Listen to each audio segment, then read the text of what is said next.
الحامدين حمد المستغفرين حمدا يوافي نعمه ويكافئ مزيده أشهد أن لا إله إلا الله وأشهد أن محمدا عبده ورسوله اللهم صل وسلم وبارك على سيدنا محمد وعلى آله وأصحابه ولبيته وذريته أجمعين وبعد. Bapak, Ibu, Saudara, ikhwan akhwat fillah, judulnya apa? Jalan salah mencari hidayah. Ini kayaknya mau nembak seseorang nih. Jalan salah mencari hidayah. Kayak kofiah Arab gitu ya. Belakangnya sajak. Mungkinkah kita salah mencari hidayah? Mungkin. Tapi kalau kita betul-betul mencari, pasti dijemput oleh Allah Subhanahu wa ta'ala. Ini yang sering kita baca dalam muqaddimah yang ada dalam Sunan Abi Daud. May yahdihillah fala mudhillalah. Siapa yang Allah kasih hidayah, dia tidak akan ada yang menyesatkannya. Di dalam Al-Quran, orang yang mencari hidayah itu disebut dengan ihtada atau yahtadi. Ifta'ala, yafta'ilu, begitu wazannya. Kalau diterjemahkan lebih kurang berarti orang yang memburu hidayah. Jadi hidayah itu diburu, dicari. Apa sih arti hidayah? Nama temannya Cang Nangdar Hidayah. Oh, bukan itu hidayah. Hidayah bahasa Arab artinya petunjuk. Bisa juga diartikan sebagai nur, cahaya, yang membuat jika orang mendapatkan hidayah, dia tahu jalan. Tapi ilustrasi sederhananya begini. Pernahkah pergi ke suatu tempat pakai GPS-nya salah? Pernah? Itulah nasib orang belajar online. Gurunya guru Google, Syekh Al-Googliyah, dan Thariqah Al-Youtubiyah, mursyidnya Cang Nandar.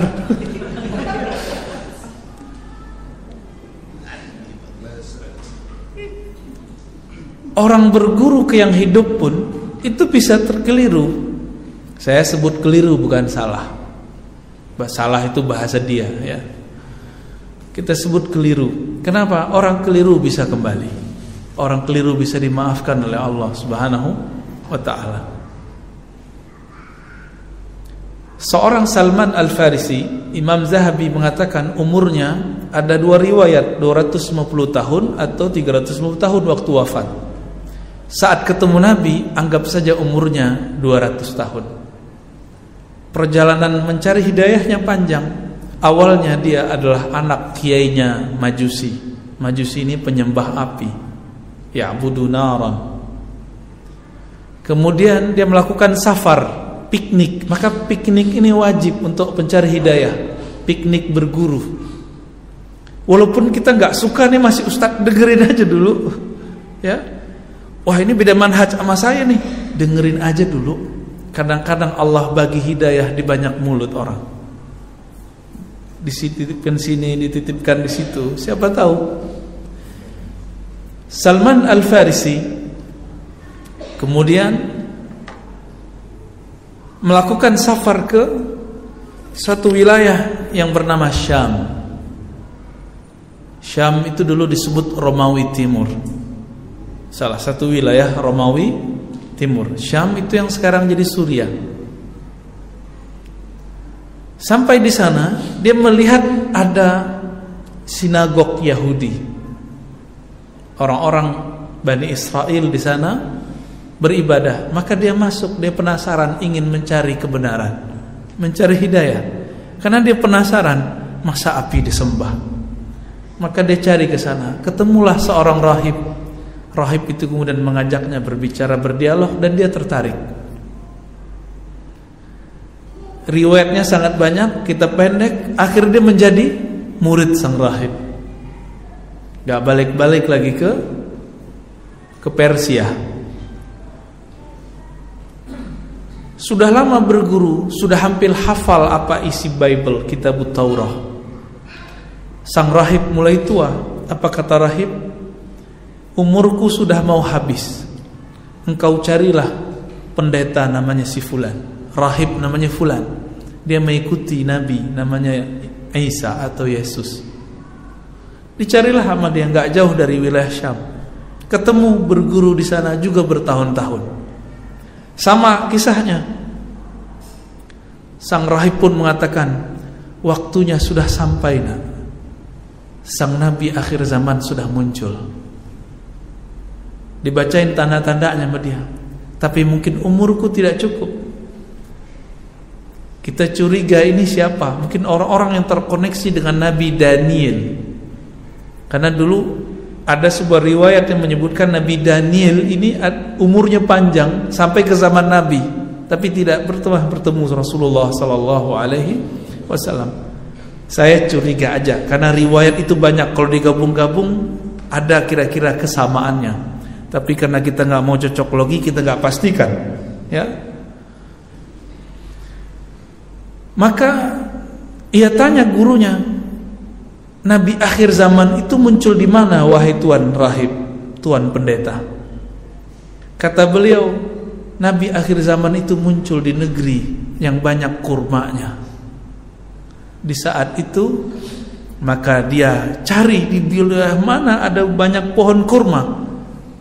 Terdeteksilah, saat itu kan belum ada Google bumi ya, belum ada GPS, jadi nggak ketahuan. Tapi dia tanya lewat pedagang-pedagang yang lewat ya, yang lalu lalang di situ.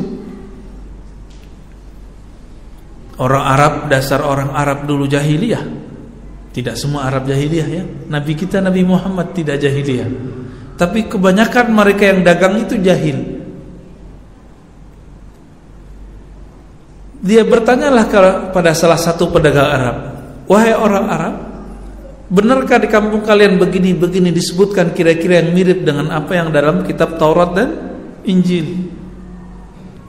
Versi Salman. Saya nggak tahu di Bible sekarang begitu atau tidak ya. Yang penting namanya Taurat dan Injil versi Salman Al-Farisi. Kalau beda ya urusan mereka. Kita kan nggak ada urusan dengan kitab yang mereka tulis. Kita percaya Taurat dan Injil kitabullah. Adapun salinan mereka urusan mereka sendiri. Akhirnya orang Arab, oh ya itu tempat saya nanti antar kalian. Akhirnya dia bayarlah dan dia titip uang. Di tengah jalan orang Arab ini akalnya bulus. Dia bilang, oi orang Madinah, ini saya punya budak, harganya murah, orang Persia, mau nggak? Duit udah dipegang. Karena dia orang Persia, ngomong bahasa Arab kampung nggak semua dia bisa. Adalah orang yang membeli. Dibelilah Salman Al-Farisi. Dia nggak sadar kalau dia dijadikan budak. Ta'bidul hur namanya, memperbudak orang yang merdeka.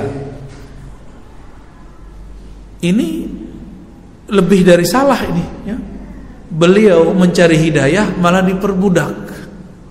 Tapi itulah jalan Salman Al-Farisi. Akhirnya dia dibawa oleh Arab Madinah, agak sedikit lebih lembut daripada Arab Mekah. Arab Mekah tadi balik ke Mekah, duit dari bawah, orang yang dia bawa tadi dijadiin budak, dijual, pulang-pulang jadi tajir, jadi kaya. Sampai di Madinah jadi budak, bekerjalah dia. Untung tuannya memberikan dia waktu sejenak untuk bisa mencari-cari jalan. Setiap kali ada kabar orang datang dari Makkah, maka dia katakan, izinkan saya sebentar melihat kabar. Maka dia lihat, oh ternyata bukan Nabi Muhammad. Ada lagi yang datang, dia lihat, bukan Nabi Muhammad, sahabat Nabi. Kan semua sahabat Nabi disuruh duluan hijrah. Mulai dari bulan Muharram, Safar, baru Nabi di Rabiul Awal. Jadi Nabi Muhammad SAW tidak mau selamat sendiri. Beliau selamatkan dulu sahabatnya, baru beliau kemudian menyelamatkan diri. Datang rombongan pertama, mulai dari bulan Muharram dia sudah lihat banyak yang datang yang hijrah. Oh bukan, terus sampai kepada yang terakhir. Ketika dengar ada Nabi Muhammad dan Abu Bakar, maka dia pulang bekerja, dia bawa roti. Di dalam kitab lama yang dia baca, ciri-ciri Nabi akhir zaman, tidak makan uang sedekah, tidak makan roti sedekah, tidak makan makanan sedekah, tapi makan hadiah. Maka hari pertama dia datang, sowan bahasa kita. Wahai Muhammad, ini sedekah buat engkau. Nabi ambil, dikasih ke Abu Bakar. 50% lolos. Besok pulang kerja dia datang lagi bawa roti. Wahai Muhammad, ini hadiah. Langsung dimakan oleh Rasulullah, dibagi separuh dengan Abu Bakar. Maka dia langsung bersyahadat, aku bersaksi engkau adalah Rasulullah. Terharu dia.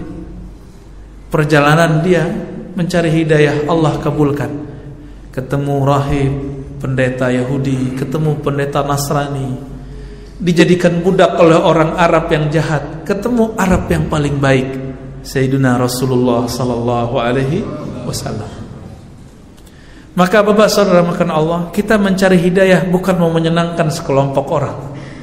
Maka kajian ini bukan untuk menyenangkan siapa-siapa. Kajian ini ya untuk menenangkan kalbu kita. Kita mau datangkan 1000 dalil, belum tentu orang dapat hidayah. Karena dalil dan hidayah dua hal yang berbeda. Dalil adalah ilmu, hidayah langsung dari Allah. Dalil masuk ke otak, hidayah masuk ke kalbu. Maka jangan berharap kita punya video yang bisa menyinggung orang, bisa kasih hidayah orang. Gak ada. Hidayah itu dari Allah Al-Hadi, Allah yang maha memberi hidayah. Jatuhnya kemana? Ke kalbu orang yang mencari hidayah. Maka siapapun yang mencari kebenaran, walaupun dia sesat 1000 kali, pasti Allah selamatkan. Bahkan sejenak, sesaat sebelum wafat, Allah kasih syafaat, pasti. Tapi kalau di hatinya ada kesombongan, orang sombong, apa ciri-cirinya? Ghamtin nas, merendahkan orang lain, menolak kebenaran. Kalau sudah menolak kebenaran, siapapun yang ngomong, apalagi sudah terpatri dalam dirinya, dia merasa benar. Kita bawakan 1000 dalil, dia gak terima. Bawakan 1000 bukti, dia gak percaya. Jadi saya ajak teman-teman para aktivis pergerakan, jika bergesekan dengan kelompok tertentu, udahlah, gak usah perang-perang, postingan.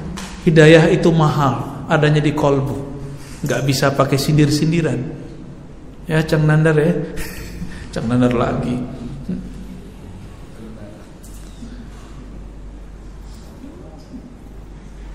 Itu Salman Al-Farisi. Dulu ada Imam Ibnu Athaillah Sakandari, orang Alexandria. Teman-teman kita yang kuliah di Mesir tentu pernah berkunjung ke kota tua Alexandria.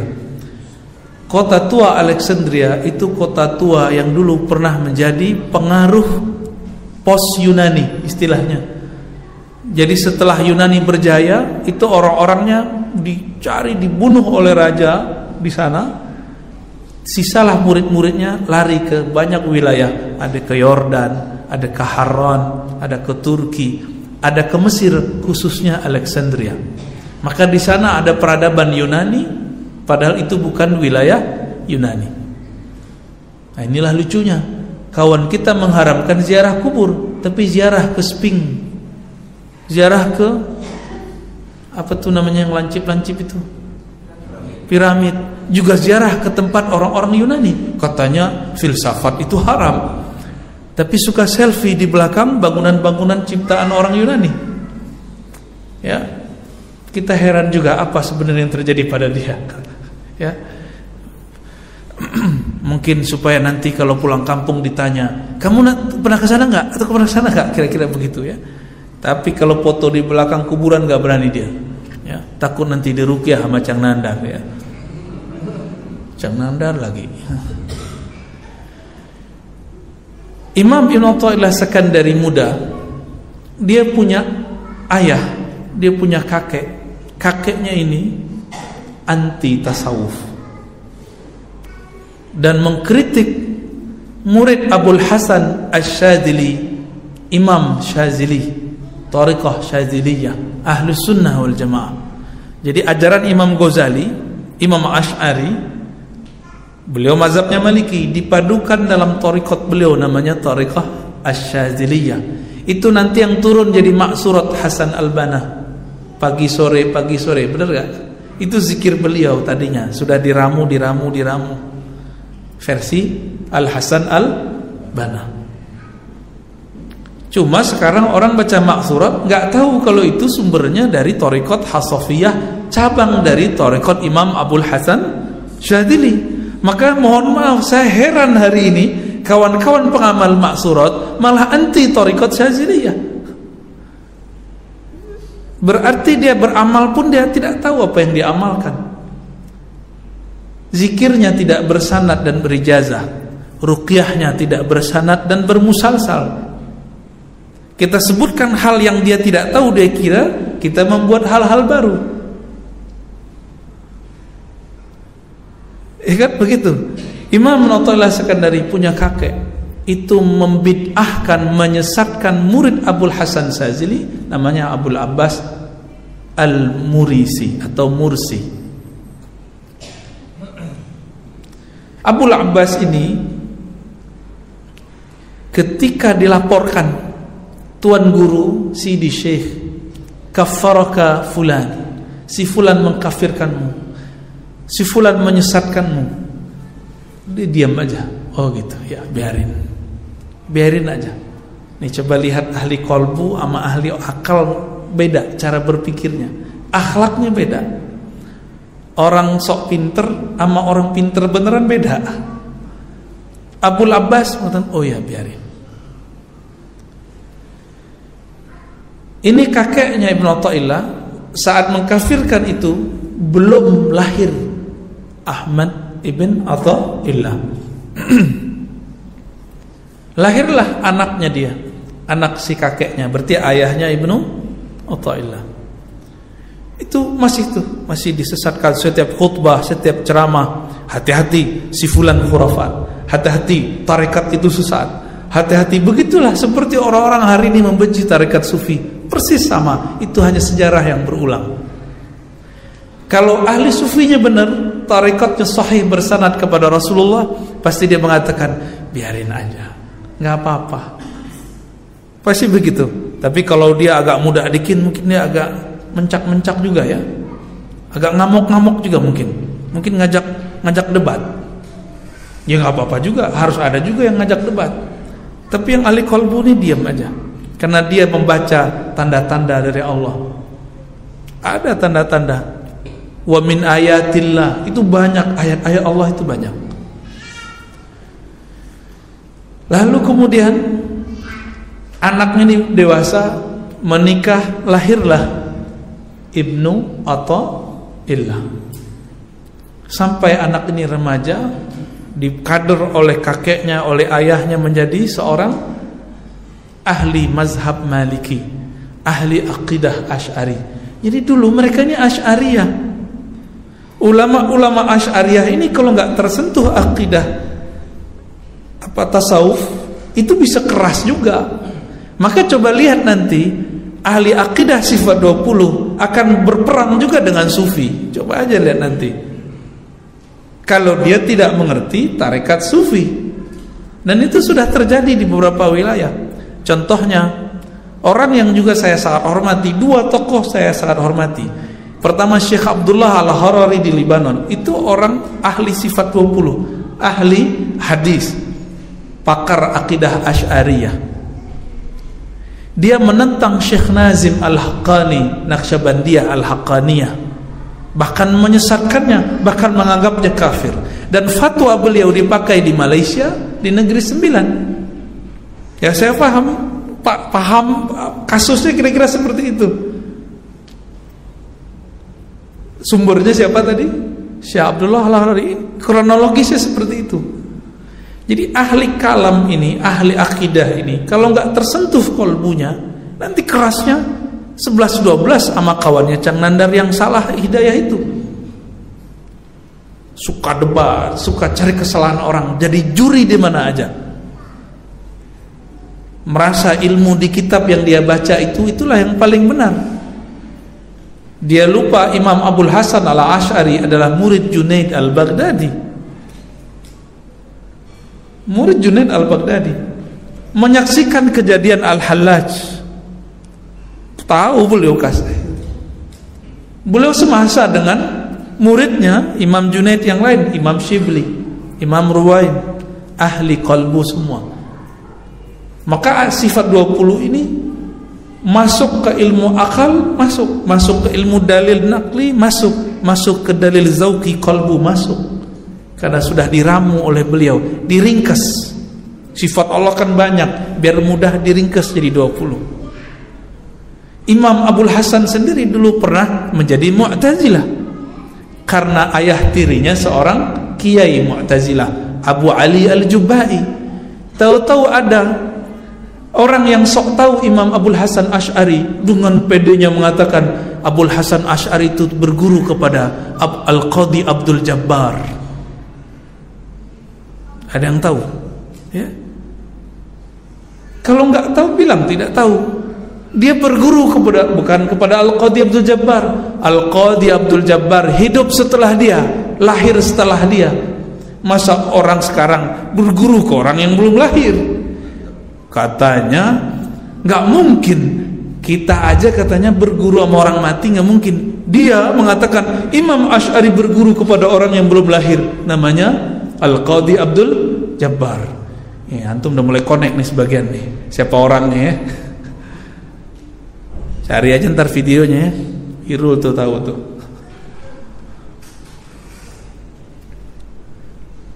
Kembali ke Imam Ibn Atha'illah. Imam Ibn Atha'illah Sakandari, anak remaja biasa, seperti teman-teman kita yang masih remaja lagi nyari. Coba ngaji ustaz ini. Coba ngasih. Itu terjadi pada Ibn Atha'illah. Kakeknya mengkafirkan Abul Abbas, murid Imam Abul Hasan Syadili. Setelah mencari, dia sudah hafaz Quran, dia sudah hafaz, sudah mengerti fikih Maliki. Maka dia penasaran nih, ini kata kakekku orang sesat, tapi kenapa muridnya banyak dan muridnya tenang? Setiap hari ada laporan, ternyata Ibnu Atha'illah juga mulai mencurigai Imam Abul Abbas. Maklum, orang ini kan dibesarkan di kelompok mana, maka dia akan curiga ke kelompok di luar dia. Oh, hati-hati syubhat. Nah, kayak gitu bahasanya. Ya.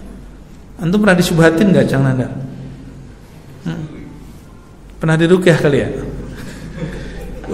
Kalau jin datang ke dia, itu jin yang kesurupan.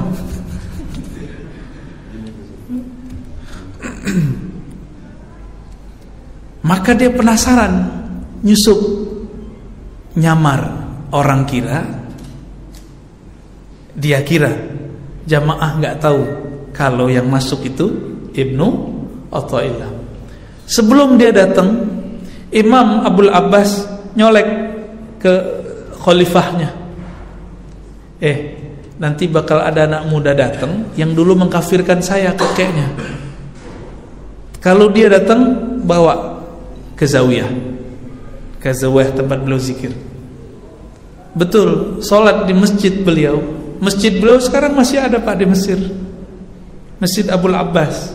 Teman-teman di Mesir pasti pernah ziarah ke sana kalau mereka mengerti sejarah Imam Ibn Atha'illah Sakandari, pengarang kitab Ahli Kaf. Akhirnya benar nyusup di situ. Orang bilang, "Kamu Ahmad Ibn Atha'illah?" "Na'am." Tuan guru memanggil, pengen bertemu. Diajak ketemu, ngobrol lah. Tapi dari tadi dia masuk, dia memperhatikan apa yang dikafirkan kakek dia. Dia nggak nemu. Semua orang di dalam itu suka senyum, suka zikir, suka Quran, udah gitu aja. senyum, zikir Quran, semuanya amal-amal sunnah. Maka dia bingung, apa yang salah dari Abul Abbas? Abul Abbas seumuran kakeknya. Murid-muridnya nemenin terus khalifah-khalifahnya ini. Maka terjadilah kalam. Dan dia pulang. Mulailah di situ berkecamuk Imam Ibnu Athaillah. Ternyata dia selama ini salah jalan. Dia pulang, Imam Abul Abbas mengatakan ke murid-muridnya, saya akan jadikan anak muda itu menjadi imam dua manhaj. Manhaj zahir, manhaj batin. Imam zahir, imam batin. Pakar ilmu yang zahir, pakar ilmu yang rohani. Begitu kata beliau. Benar. Besok balik lagi, nanya lagi semua pertanyaannya. Apa yang di dalam kitab yang dibaca, semuanya Abul Abbas sudah mengerti. Bahkan yang rumit-rumit dia tidak faham, dijelaskan oleh Abul Abbas. Sehingga dia nganggu tiap hari begitu. Pulang penasaran cari di kitab. Loh, kata Abul Abbas ketemu di kitab. Oh, berarti benar nih, benar. Begitulah terus. Semakin terang benderang hidayah itu di kepalanya, masuk ke kolbunya, maka dia menyatakan menjadi murid Imam Abul Abbas. Maka dalam waktu yang singkat, karena dia sudah pintar, orang yang pintar sebelum hijrah, setelah hijrah dia akan menjadi orang hebat. Begitulah Rasulullah mengatakan, orang yang mulia sebelum hijrah, setelah hijrah jadi orang mulia. Orang yang sarjanawan sebelum hijrah, setelah hijrah sarjanawannya akan tambah bersinar.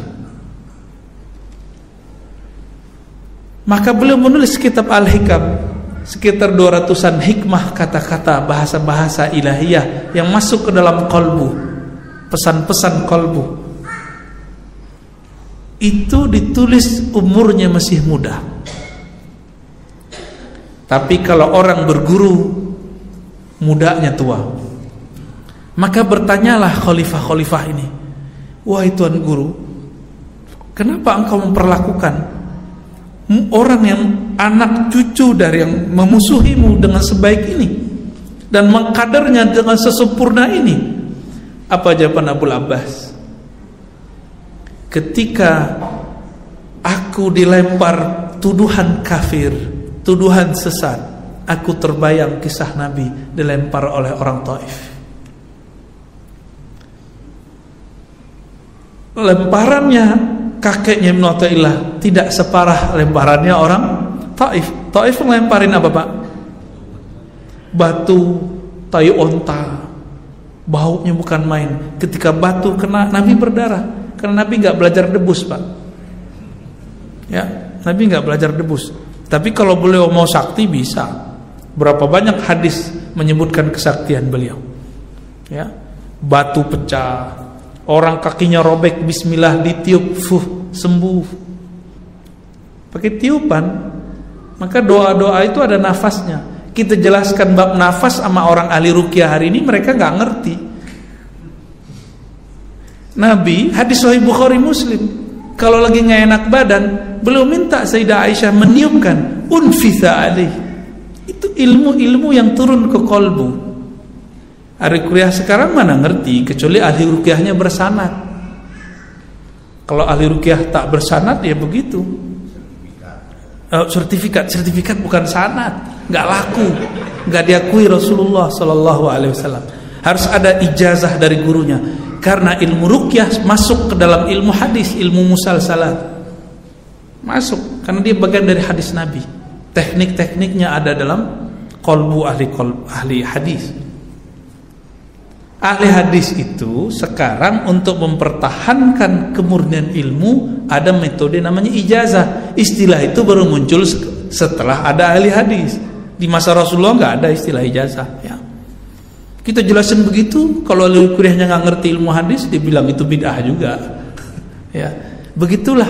Mau antum datangkan 1000 dalil, dia nggak paham. Ya, nggak akan paham karena hidayah milik Allah. Bukan berarti juga kita nih bawa hidayah. Bukan berarti kita nih agen hidayah, belum tentu juga. Kita hanya berharap dengan kajian-kajian yang kita niatkan mencari ridha Allah ini, Allah tetap membimbing kita. Ihdinas siratal mustaqim. Gak boleh merasa paling benar, tapi merasa mencari kebenaran kan boleh. Merasa sekarang kita memegang kebenaran, tapi memegang bisa lepas gak? Bisa. Maka ini yang kita takutkan, jangan sampai lepas. Ibnu Athaillah Sekandari masih muda,